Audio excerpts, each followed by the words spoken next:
foi o ponto do erro, onde disso tudo, e vamos também corrigir no campo. Nós só temos aí amanhã uma sessão de treinamento, né, tático para isso, mas vamos trabalhar bastante. E a partir de segunda-feira, que a gente vai começar a ter a semana aberta, a gente vai trabalhar isso exaustivamente, porque a gente não pode deixar esses pontos no caminho. Bom, eu ouvi algumas, não tinham falado com você, gostaria que você explicasse. Você chegou a falar que um dos motivos de você não ter começado o jogo com o Júlio, o jogo contra o Bahia, é que ele não estava bem fisicamente, Marcelo? Não é bem fisicamente. Eu vou até aproveitar a propriedade da sua pergunta.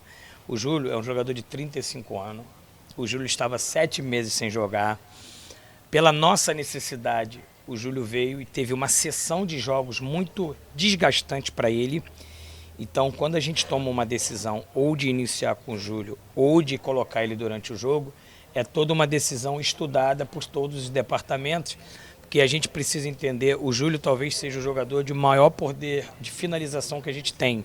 Então, pela necessidade, eu estava usando o Júlio até um pouco mais na peça de recomposição, de ter que descer com o lateral, ter que vir com o volante, e a gente entendeu que o Júlio já, no momento mais decisivo do jogo, ele estava desgastado.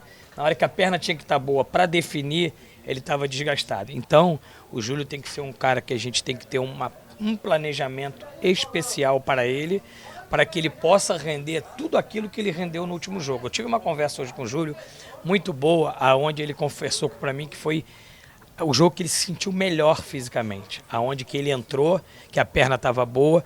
Eu duvido se num jogo o Júlio inicia o jogo, aquela bola aos 48, ele teria a velocidade necessária para alcançar a bola, dominar, equilibrar o corpo e conseguir ter a postura de tirar do goleiro. Ele não ia conseguir fazer esses 3 atos, porque ele já estaria cansado e fadigado. O Júlio não é nenhum menino de 25 anos.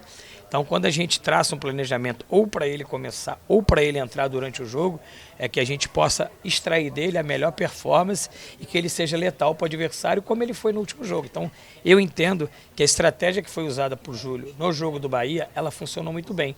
Porque quando a gente planeja a entrada de um jogador durante a partida, é para acontecer o que aconteceu com o Wesley e aconteceu o que aconteceu com ele. A gente não planeja para um jogador entrar e jogar mal. Eu planejo para o Júlio entrar, fazer os gols decisivos e virar o jogo.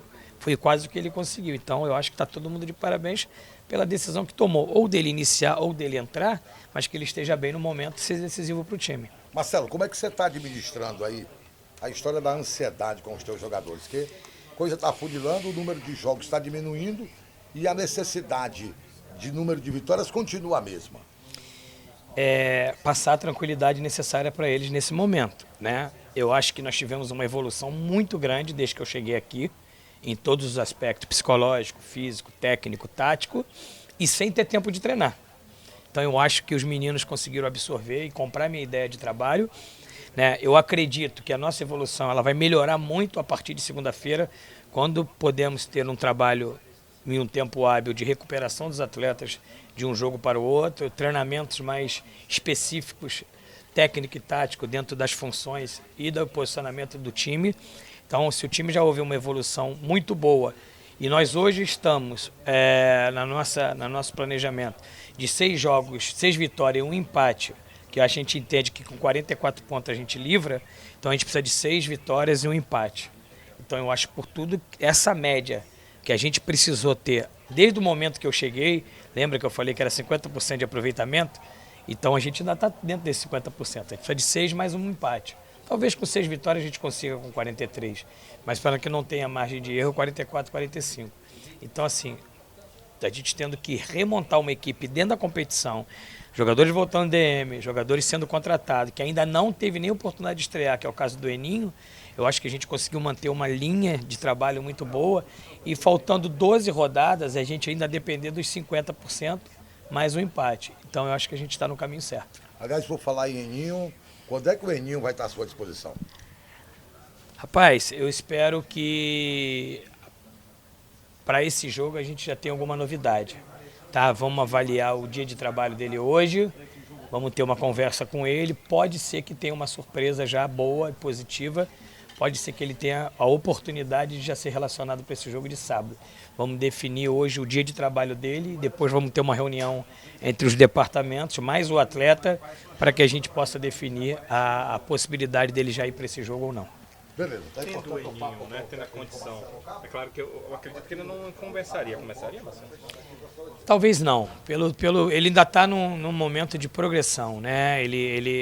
Hoje ele faz exatamente 10 dias de trabalho conosco e ele evoluiu muito. É um profissional que tem trabalhado bastante de forma de tempo integral, tem se doado e a gente entende que pode ser que para iniciar o jogo ainda seja um pouco prematuro.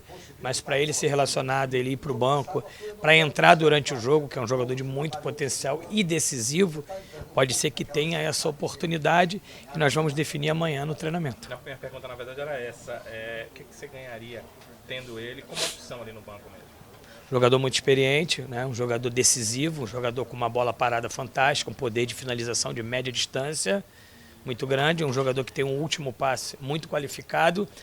E é um jogador, é mais uma peça na nossa engrenagem, né? Uma peça experiente que vai nos agregar, vai nos ajudar, como foi o retorno do Ricardinho, como tem o Júlio, como tem o Rafa, como tem os jogadores que têm entrado e têm correspondido dentro da partida. Nessa partida contra o Santa Cruz, antes da partida contra o Betis, você falou sobre a situação do Charles. Se tivesse à disposição, seria titular. Você começou com ele ali, já teve alguma perspectiva? É um jogador que está entre os titulares sábado? Tá, já vou adiantar que o Charles vai jogar sábado. Ele já estava confirmado para o jogo do Bahia, mas infelizmente teve uma dor no tornozelo e eu só estava conversando com ele ali porque para saber como é que ele se sentiu no treinamento, se o tornozelo estava legal, coisa e tal. Falou que se sentiu muito bem, ele falou que treinou com uma intensidade muito alta e se sentiu muito bem. Então, o Charles hoje, ele está confirmado, ele vai iniciar o jogo e é mais uma peça importante dentro da nossa engrenagem. Entendo o Charles, a perspectiva de um 3-5-2... Não, já estou adiantando que não vamos jogar. Aquilo foi uma situação casual para o jogo do Sampaio Corrêa, eu já expliquei por quê, pela dimensão do campo, velocidade do Sampaio Corrêa, a gente precisamos jogar com uma sobra definida para que não fosse surpreendido, funcionou, o Luiz Carlos não fez nenhuma defesa no jogo, mas eu não quero mexer muito no sistema que está dando certo, está tendo o conjunto, está ganhando corpo, está ganhando volume, e a gente adquiriu uma forma de jogar onde os jogadores assimilaram e tem dado resultado dentro dos jogos. Então a gente não quer mexer muito no mecanismo tático e mexer o mínimo possível no time base para que o time possa evoluir ganhando o conjunto necessário para essa reta final de competição.